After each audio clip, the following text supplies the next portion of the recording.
Freakonomics Radio is sponsored by Southern New Hampshire University. The best investments are the ones you make in yourself, and no one knows that better than Southern New Hampshire University.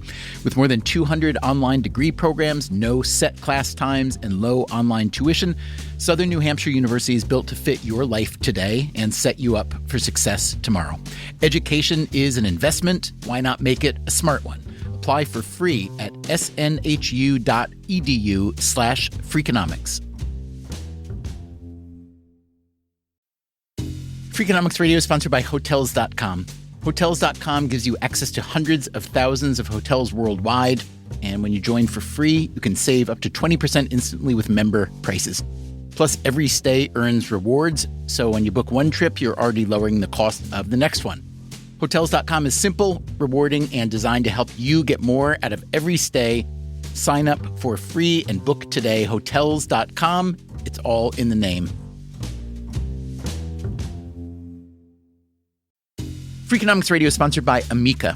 You know what they say, if you want to go fast, go alone. If you want to go far, go together. So go with Amica and get coverage from a mutual insurer that's built for their customers, one that looks after what's important to you together. Auto, home, life, and more, coverage that fits your unique needs. Amica helps you protect what matters most. Visit amica.com and get a quote today.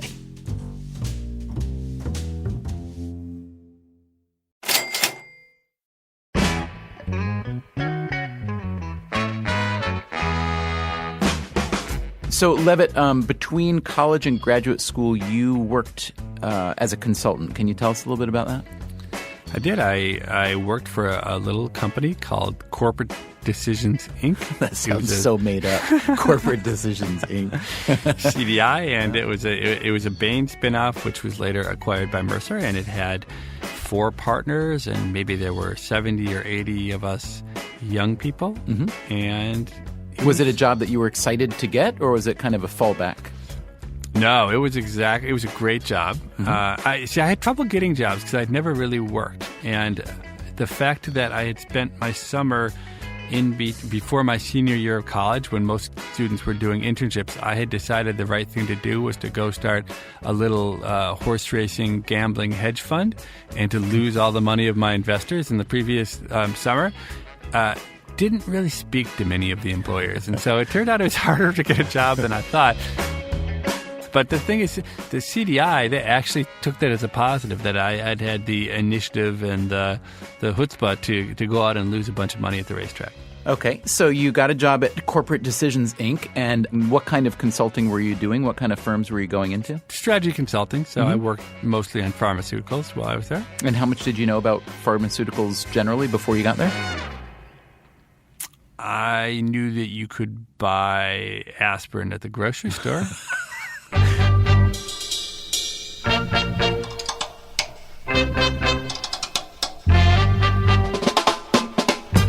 From WNYC and APM, American Public Media, this is Freakonomics Radio, the podcast that explores the hidden side of everything.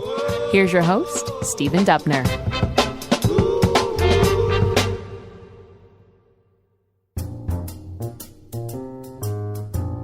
Raise your hand if you know somebody who works as a consultant. Yeah, I thought so. Pretty much everybody. There are more than 500,000 management consultants in the U.S., more than 700,000 if you count the self-employed.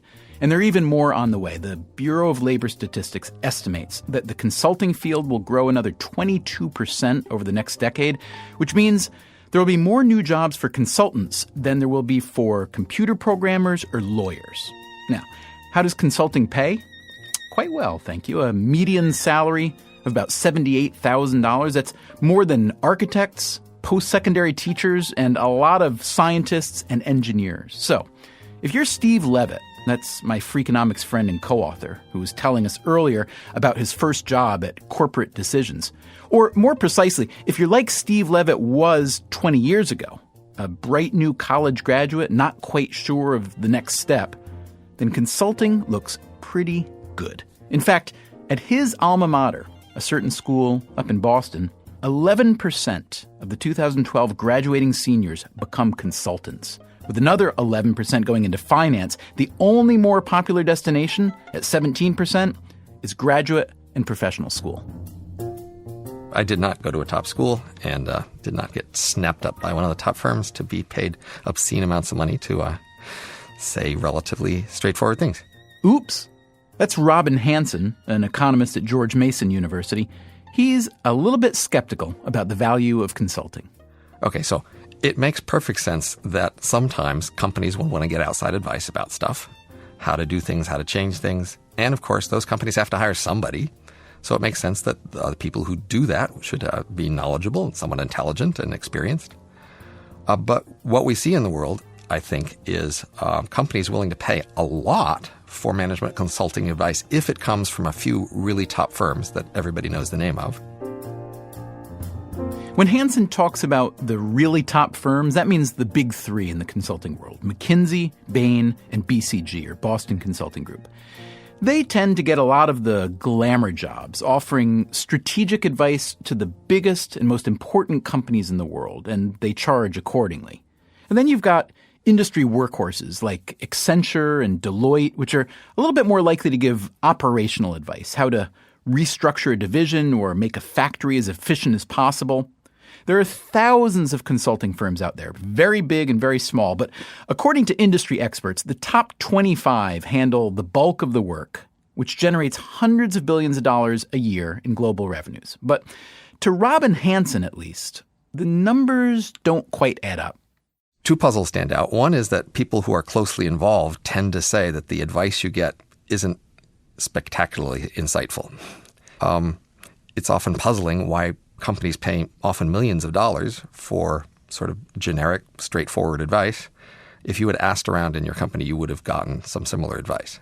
And then it's also puzzling the companies that give this advice. What they tend to do is hire people out of the very top schools, immediate graduates, and then a large fraction of their workforce are these immediate graduates of top schools. And you got to wonder, well, I'm sure they're sharp, but, doesn't it help to have some experience?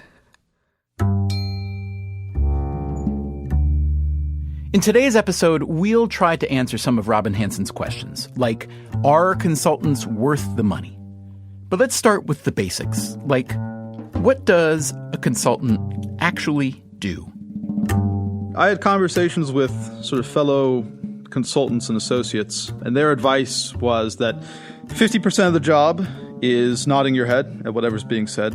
30% of it is just sort of looking good. And the other 20% is raising an objection, but then if you meet resistance, then dropping it. And that was sort of the breakdown of my role as a consultant. That's Keith Yost. Back in 2009, he went to work for BCG. He was 23 at the time, just out of MIT with a double bachelor's in economics and nuclear engineering and a master's in nuclear engineering. That master's degree made him especially valuable. He was sent to Dubai. And the starting salary was about $130,000, signing bonus of $20,000, a housing allowance, which was roughly another $20,000, performance bonuses, which varied between 0 and 25% of your base salary. And then there was profit sharing. So on top of your base salary and whatever performance bonus you got an automatic extra 15% at the end of the year. We should say here that Keith Yost didn't actually earn all that money because he was fired after about 5 months, which, frankly, is why he's here today telling his story. If he were still a consultant in good standing with BCG, he wouldn't be. In any case, when Yost started out, he was nervous. This was his first real job. He was sent to work at a startup, an industrial firm, that had hired BCG for a special project. And they basically handed us big tub full of consulting reports they'd commissioned. Looking at the reports, Yost could tell that the company didn't quite know where it was headed. Almost to the level where they couldn't tell whether or not they wanted to make hamburgers or automobiles. And they had 4 years of consulting reports. By my estimate, probably $20 million worth of consulting that they had done. So his job was to help sift through the old consulting reports and recommend the best of the old recommendations, we basically had this process where we went through all the consulting reports, and anytime 2 independent reports said the same thing, we'd put it in our report and make a slide. And it seemed difficult to justify charging that much money. I don't know. It's rough for me to assess the good or bad that we did in that case.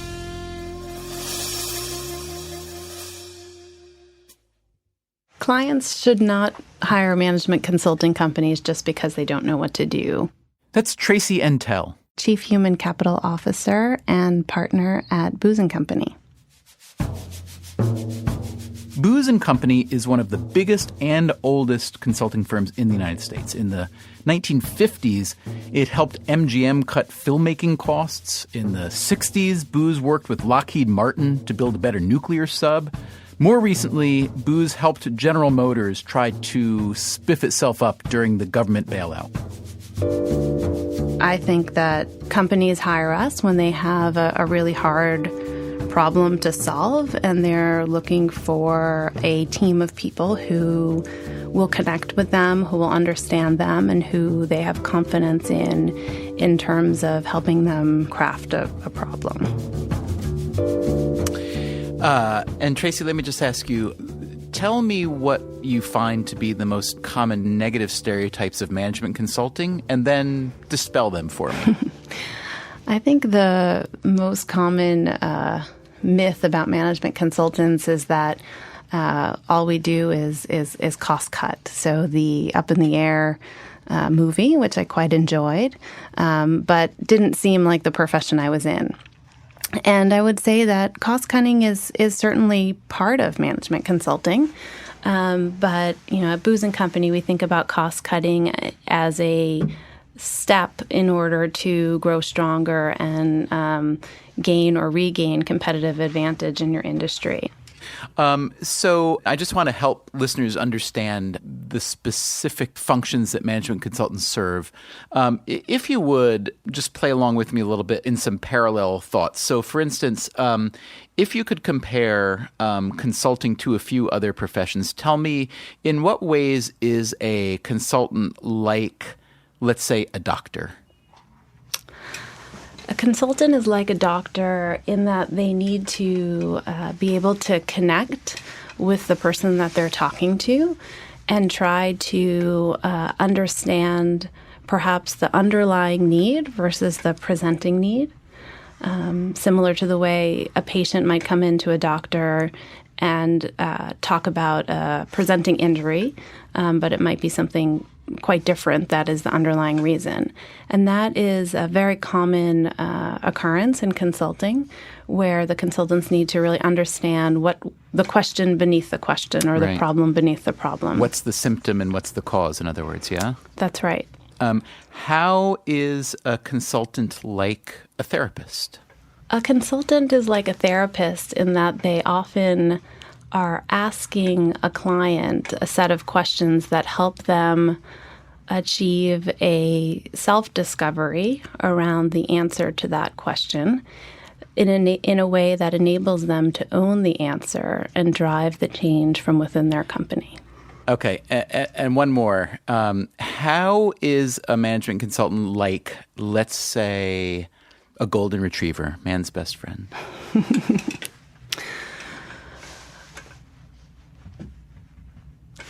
A management consultant's like a golden retriever, or what I would say a boxer, given that boxers are my favorite. Okay. In that they need to form lasting trust-based relationships with their clients.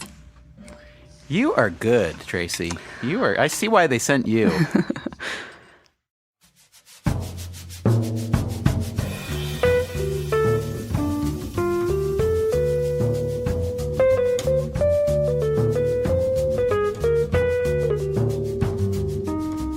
All right, so we're starting to get a feel for what management consultants do.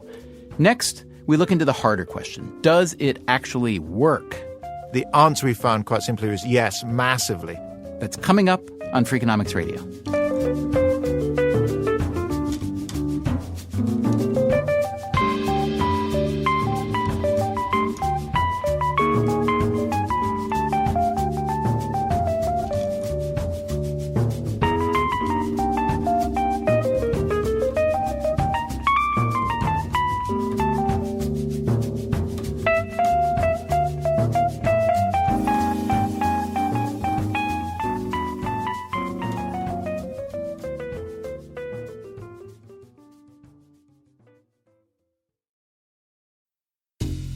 Freakonomics Radio is sponsored by Cash App. Bitcoin is often talked about as an investment, but it was built to be used. With Cash App, you can actually do that. Send Bitcoin instantly, pay at local Square businesses that accept it, or move it to your own wallet whenever you want. It works more like real money and less like something locked in an account. For a limited time, new customers can get $10 added to their balance. Just use code CASHAPP10 when you sign up. And don't forget this part, send at least $5 to a friend in the first 2 weeks. Terms apply. Cash App is a financial services platform, not a bank. Banking services provided by Cash App's bank partners. Bitcoin services provided by Block Inc. brand. For additional information, see the Bitcoin disclosures at cash.app/legal/podcast.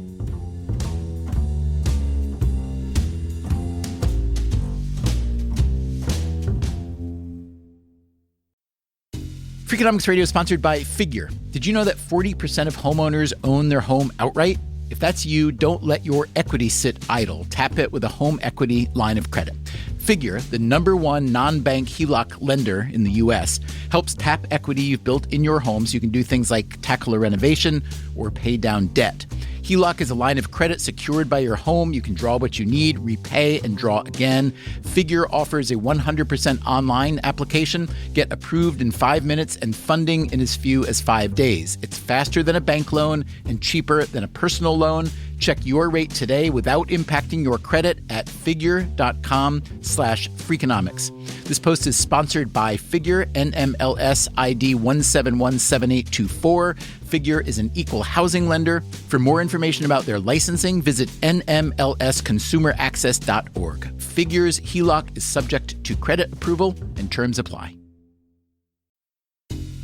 Freakonomics Radio is sponsored by TalkAboutPD.com. Let's talk about Peyronie's disease, or PD. It's not widely talked about, and some men may feel reluctant to bring it up, but it's more common than you would think. PD can happen when scar tissue builds up under the skin of the penis, causing a curve with a bump during an erection that for some men may lead to pain during intimacy and impact mental health. A trusted urology specialist can help diagnose PD and walk you through your options, including non-surgical treatment. Visit talkaboutpd.com.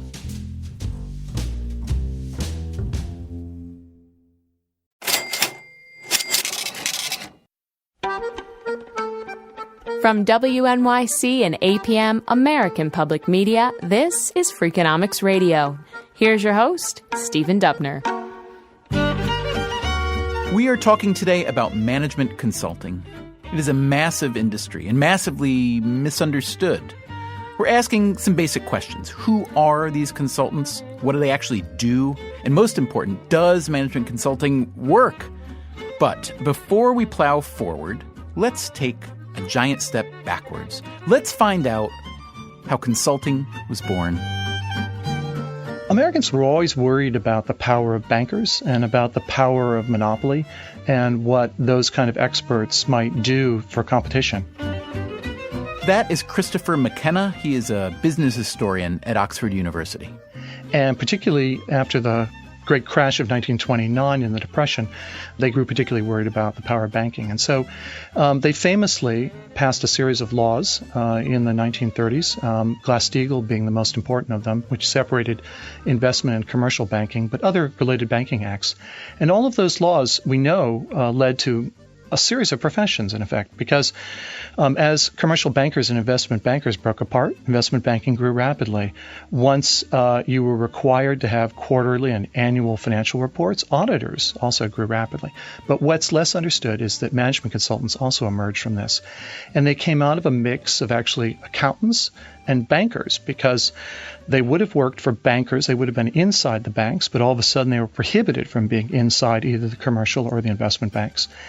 And so a mix of people who were cost accountants who worked for bankers emerged, and the firms that you now know, particularly McKinsey and Company. James McKinsey was a cost accountant who was also trained as a lawyer who largely worked for bankers out of Chicago. And that was the early origin of the firms.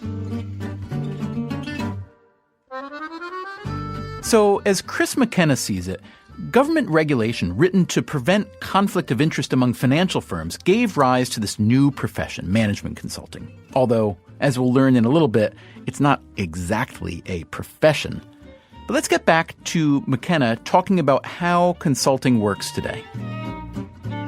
The easiest way to think about this is really that they divide the roles into two parts. And the first part is the one that we tend to understand the best and the one that we tend to think of as in the most positive terms. And that is that they bring advice to a firm that doesn't otherwise have it. So far, so good. Okay. Okay. That sounds legitimate and helpful and probably very Terrific, valuable, right? right. Yep. Mm-hmm. Okay. So the second thing that they provide is legitimacy. And that's the one that seems a little bit strange. So you've made a decision, or you think you might know what you'd like to do about entering those markets or making a new product.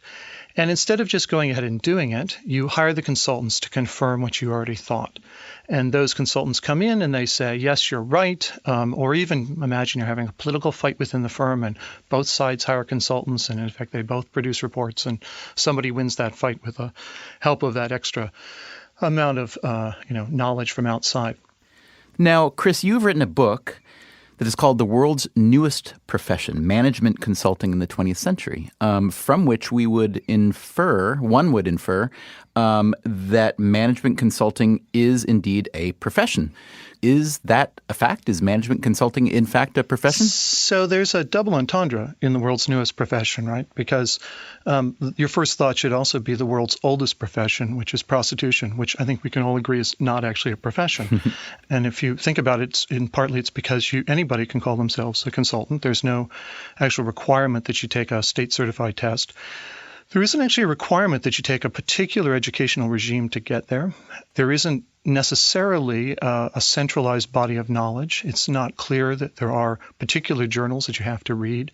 In fact, one of the best ways to decide whether a profession is really a profession is whether it can be accused of malpractice. And even it's very difficult to say that consultants are actually a profession because they claim not to really be able to be judged on the basis of malpractice. Okay, Chris, so what we really want to know here is what kind of value, if any, management consulting adds to a firm. So can you help us at all answer that question? I wish I could. So the interesting problem here is that one way to do this is to go back and look, and I have looked consecutively at what people say after the fact. Okay, so after the fact, people will often evaluate the consultants and say, was this worthwhile that we hired these people or should we not have? And on balance, they generally seem to say that it was a good decision. But wait a minute. My suspicion hackles immediately rise because the people who are being asked to answer this survey question are most likely the people who were involved to some degree in the hiring of said company in the first place, right? Sure. So there's an automatic bias inherent. The only thing I can fall back on is to sort of say they keep hiring these people over and over again, right? So there's some value they bring, but I see your problem.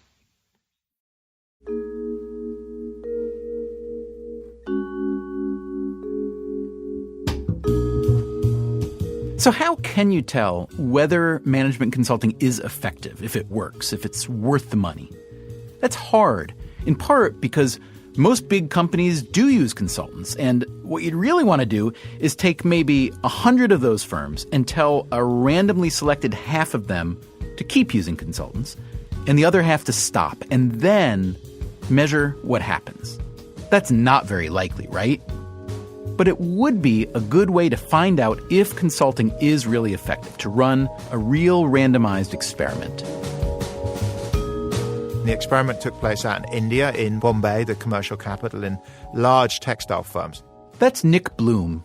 I'm a professor of economics at Stanford University, and I do a lot of research on how to make firms more productive. Before he was a professor, Bloom had a different job. He was, yes, a management consultant. Yes, I previously worked for a year and a half or just under a year and a half in McKinsey in London. So it made sense that Nick Bloom, along with some colleagues, were the first people to run what Bloom believes is the first ever randomized trial of management consulting. Basically, we took a bunch of 28 plants and we randomized over who got intensive 5 months of consulting versus a control group that got a 1 month, very light consulting, compared their performance going forwards. So the question is, does getting intensive management consulting improve the performance of the firms? Okay, so describe the typical, factory in this experiment. How big are they? How many employees? And what's happening there every day? What are they doing? What are they making? These factories make cotton fabric, so they make, reams of fabric that is made into shirts and or pants, as I guess they're called in the US. Mm-hmm. They're pretty horrible. I wasn't around in Dickens' time, but I can imagine if you went back 150 years, these factories are dark, dirty, very noisy, very smelly. A lot of accidents. I mean, incredibly unsafe. I nearly broke my finger just walking around one of them. Disorganized. There's a lot of yarn, fabric lying on the ground, broken machines. You trip up over pieces of equipment. Quite horribly unimpressive compared to factories I've seen in the US and Europe. And just walking around them, it's clear you could dramatically improve the performance of the factories by tidying them up and making them more organized. So Bloom's research group sent consultants to these factories, consultants from an Indian branch of Accenture. They mostly preached basic management practices, inventory control, quality control, regular maintenance of their equipment. Now, for the sake of the experiment, some of the factories got a light version of the consulting treatment, just 1 month's worth of consulting, and the rest got the full version, 5 months of consulting plus follow-up monitoring. The big question was this: would the firms that got the much bigger dose of consulting actually perform any better? The answer we found quite simply was yes, massively. So going in and giving these guys intensive consulting led to about a 20% higher productivity and around $300,000 extra profit a year. Wow. What was the value of the consulting services that you gave them for free? So we spent a couple of $1 million. It was funded by a number of organizations, people like the World Bank, for example, research foundations. It would cost the firms probably about $300,000-$400,000 a year.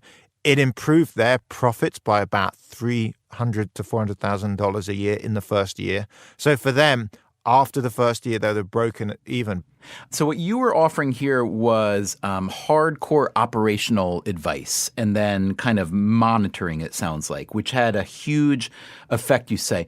What about, however, the other, brand or kind or flavor of consulting that we think of as more strategic consulting? Can you tell me anything about that and the efficacy or the ROI thereof?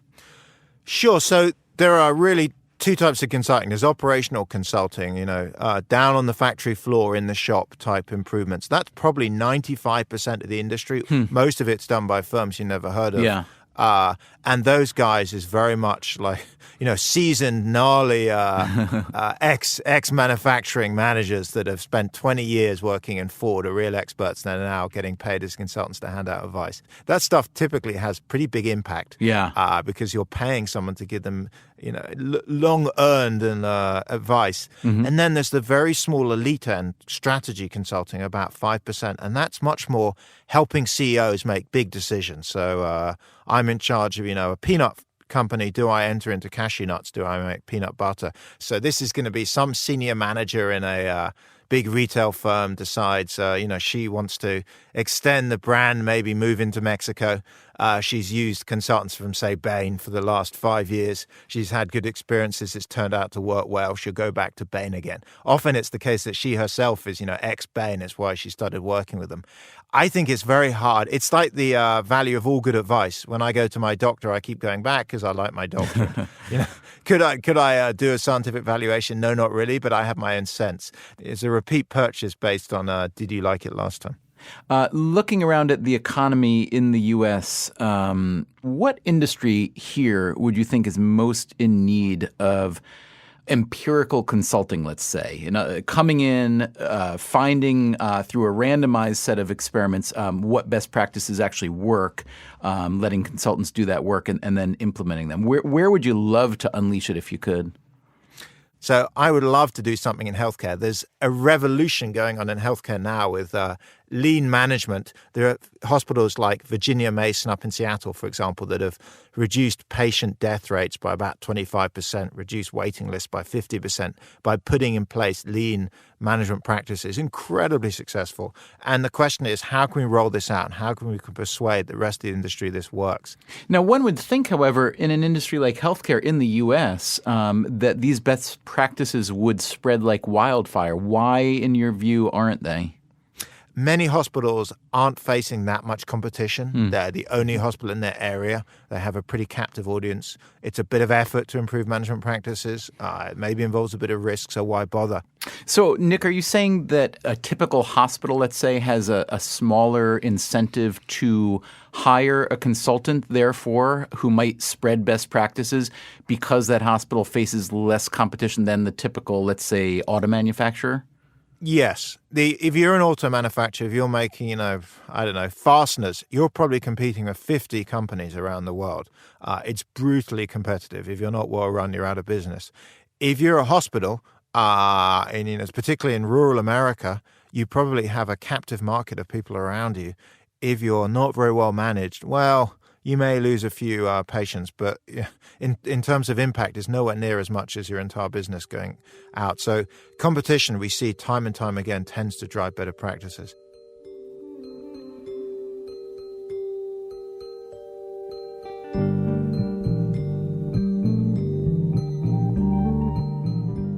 So what have we learned? When it comes to operations, how to actually do things, consultants do seem to earn their keep. But on the high end, strategic consulting, it's tempting to think of it as a bit of a scam, a profession that's not actually a profession. It doesn't even have a college major. It's a setup that lets one firm charge another firm lots of money to tell it what it already knows or already should know. Or maybe it gives ammunition for the CEO who already knows what he wants to do to go ahead and do it, but to have someone else to blame it on. But Steve Levitt, my Freakonomics friend, who before getting his PhD in economics started out as a consultant at Corporate Decisions, Inc., he thinks it's not as bad as all that. The very first project I got put on by my manager, great guy named Gene Williams, he gave me a big stack of data, and we had a pharmaceutical client, and he said, we need to help them figure out how to get their new drugs approved faster. And as any good Ivy League college student would say, I turned to him and I said, okay, so what do you want me to do? And he said, we're not paying you all this money for me to tell you what to do. You're just supposed to figure it out. Of all the things I learned a lot of things in consulting. That was one of the most important, which is that you actually are supposed to think. Wait, let me ask you this. What was more surprising, that there was a problem that you actually had to try to figure out, or that the solution is being put on the shoulders of you, this 20-something-year-old kid who knew nothing about pharmaceuticals? Well, that too, but it was just the idea that you had to think. And it was because really, if you reflect back, we never ask kids to really think. The secret to getting good grades in college is to memorize a bunch of stuff. The idea that now actually I had to have an original thought was shocking. Now, again, I didn't know anything about it. I knew about the process. So I actually did the only thing I knew, which was to run regressions. And so I spent a week and I typed in all this data, I ran these regressions. And when I showed it to him, he explained to me very gently that the only mechanism we had for communicating with clients was on what we would now call PowerPoints. And you had two choices, essentially. You could either have a big bar and a little bar on one slide, okay, and that was one way of communicating with clients, or you could have an x-axis and a y-axis. And he made it clear to me that regressions played zero part in what we would ever be doing or showing to clients. And was this enlightening, humbling, frustrating, what? Enlightening. So nothing I ever did on that project with data ever proved useful to anyone.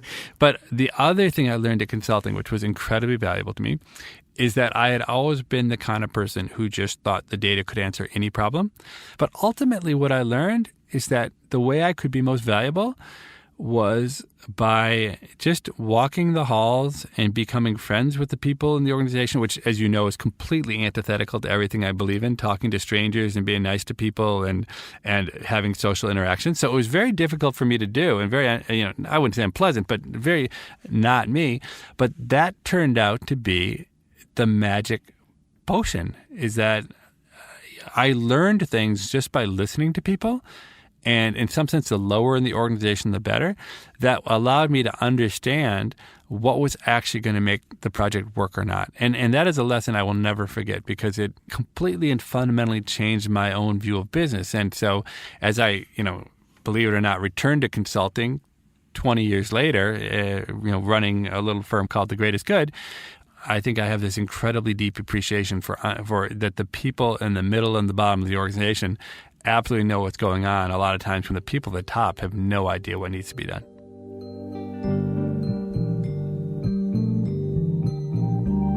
Okay, so that's about you as a consultant from the kind of sell side. What about from the buy side? Do you think that firm that you were working for on that project or, subsequent projects or just firms in general that hire consultants, talk to me a little bit about the value that consultants actually provide.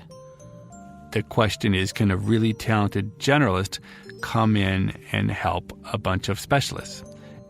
And I think in general the answer to that question is probably yes. That my own experience has been that even though I know nothing about an industry, if you give me a week and you get a bunch of really smart people to explain the industry to me and to tell me what they do, a lot of times what I've learned in economics, what I've learned in other places, can actually be really helpful in changing the way that they see the world. And the implementation is always a hard part. But my own view is that business is so unbelievably complicated, and the tasks are divided into so many tiny pieces that are done by hundreds or thousands of people that there's tremendous scope for improvement. And especially in big firms, you hardly have to improve at all to make the consulting fee look trivial compared to the value that you add.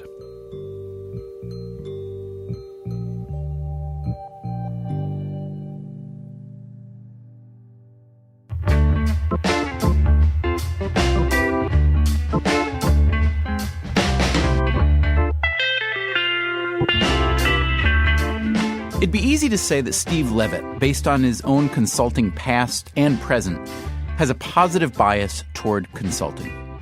There is evidence to suggest that he's right, that consulting really does create value, but truthfully, not very much evidence. And given the nature of the consulting industry, especially in the higher echelons, we're not likely to get a whole lot more evidence anytime soon.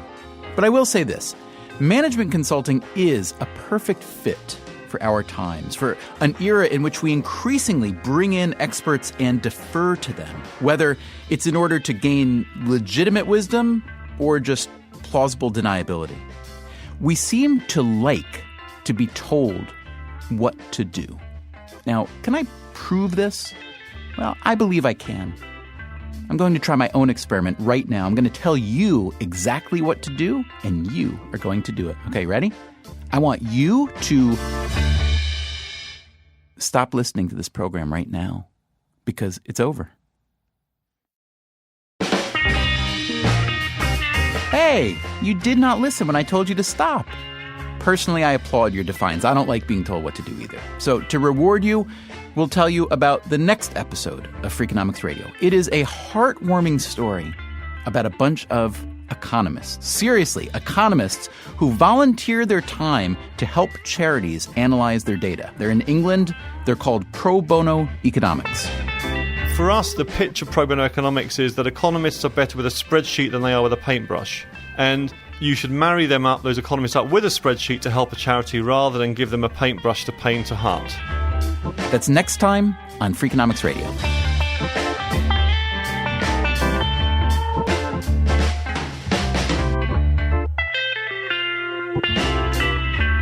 Freakonomics Radio is produced by WNYC, APM, American Public Media, and Dubner Productions. Our staff includes Susie Lechtenberg, Catherine Wells, David Herman, Justin Jimenez, Beret Lamb, and Chris Bannon. Colin Campbell is our executive producer. If you want more Freakonomics Radio, you can subscribe to our free podcast on iTunes or go to Freakonomics.com, where you'll find lots of radio, a blog, the books, and more.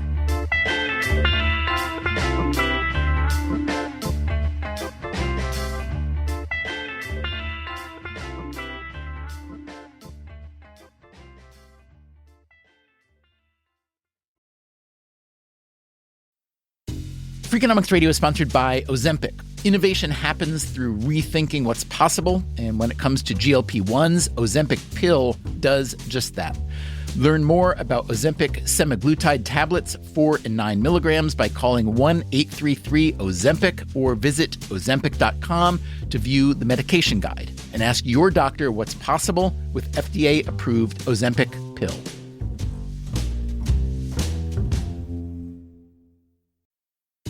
Freakonomics Radio is sponsored by Vitamix. According to the LA Times, the average American home contains 300,000 items, including a staggering number of appliances.